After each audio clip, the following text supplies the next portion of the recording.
Kanye West doesn't shock easily, so when he told a late-night Twitch crowd, "I should have had babies with Paris Hilton instead of Kim," jaws hit the floor. It sounded like just another yay outburst until one detail landed like a thunderclap. An alleged video, scooped up during last year's federal raid on Sean Diddy Combs, supposedly shows Paris Hilton and Kim Kardashian swapping with the bad boy mogul. In Hollywood, rumors float every day. This one feels welded to solid metal. Because the three people who've hinted at it, Kanye, super producer Scott Storch, and multiple federal agents, were all in the room back then, and they aren't laughing.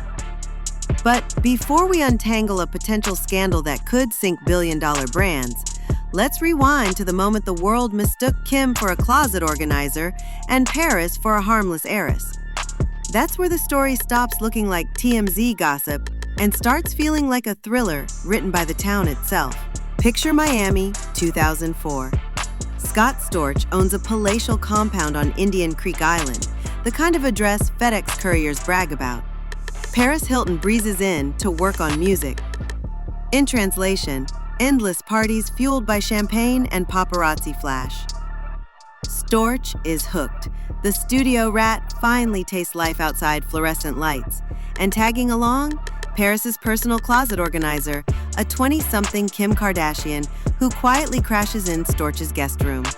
Everything is fine until it isn't. Storch later tells a podcast, eyes flicking sideways, that something weird happened one night.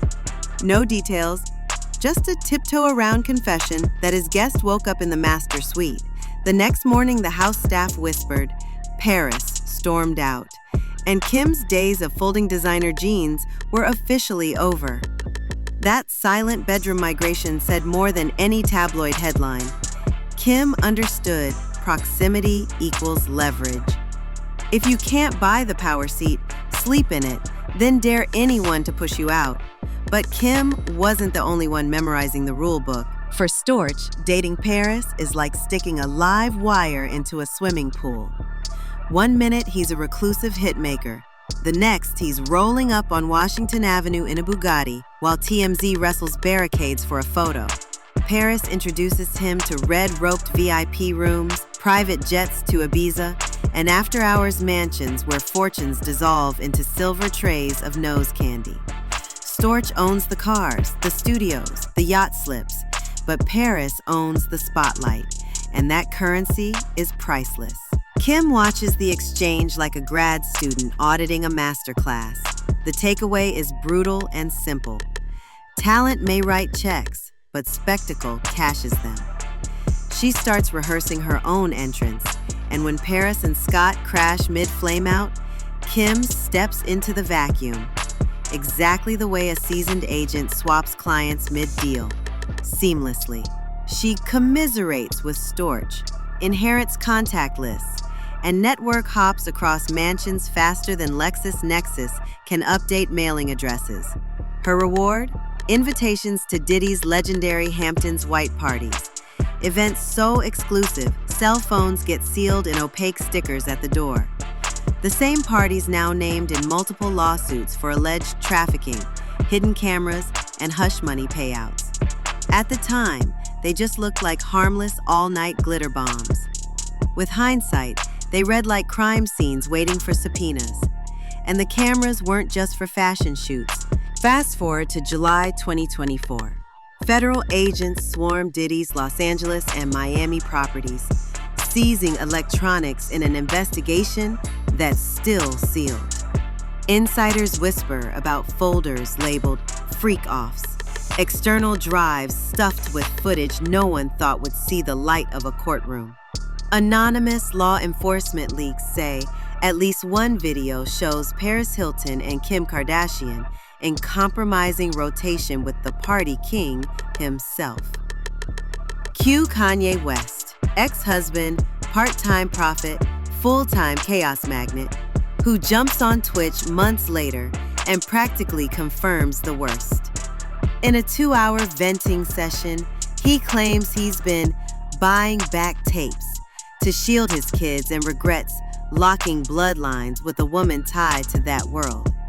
He paints a picture of generational wealth lost. If I'd had kids with Paris, I'd be sitting on hotels, man, not hiding from another leak. Whether the tapes exist or not, the meltdown torches comment sections and reopens decade-old gossip that Kim outran thanks to NDAs and brand deals. Now the feds might do what paparazzi never could: roll the credits on a reality empire by pressing play. But Kanye's regret isn't just about leaked footage. It's about how fast everything spun out after a single studio visit. Storch remembers it vividly. He's building beats with Dr. Dre when Kanye barges in and begs for a photo. They indulge him. Ye leaves, only to drive back 15 minutes later in a new outfit to retake the same shot.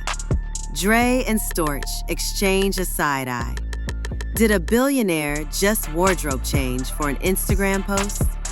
Later that night, called him the DMDVL and sprinted out. To Storch, it was comic. In context, it's tragic. Kanye was straddling two worlds: billionaire boardrooms in daylight, occult-coded Hollywood whispers by dusk. The outfit swap felt like a man polishing armor for a war only he could see. The DVL crack was a flare, proof he believed forces far bigger than music were tracking him. And if you're Kanye, maybe those forces look like ex-wives, hedge fund lawyers, and hard drives locked in evidence labs. But Kim wasn't waiting around for divine intervention. The more Kanye tweets, the more TMZ cameras tail Kim. Reports surface that she's quietly exploring how to limit his visitation, worried that each tantrum bleeds straight into their children's For You page. Kanye counters on podcasts that Kim's only power is taking my kids. In legal jargon, that's a family court quagmire. In YouTube language, it's a thriller subplot. Meanwhile, Kim keeps the optics polished. New brand launches, zero public comment on raids, maybe a strategic selfie with Saint or North to soften headlines. Behind the glass, her PR team is playing Tetris with stories. One wrong piece, the rumored tape, a leaked deposition, and the stacked tower they've built for 18 seasons topples. Paris, on the other hand, has rebranded into activism. She speaks on Capitol Hill about troubled teen facilities, steps onto red carpets with her newborn, and signs book deals about surviving fame. She's the comeback queen, until the Diddy files remind everyone where the party really started.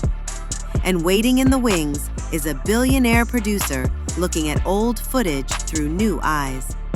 Storch is grinding out a Reputation reboot. Clean, debt-free, and back in charts with Post Malone collabs, he's also a walking time capsule. When interviewers prod about the early 2000s, his answers are measured but land like depth charges. He repeats that Kim was organic, hungry, super cool, then admits Hollywood douchebags twisted him into a clout addict. That self-loathing gives his Diddy party recollections extra weight. He's not a guy trying to sell a tell-all. He's a guy begging others not to repeat his mistakes.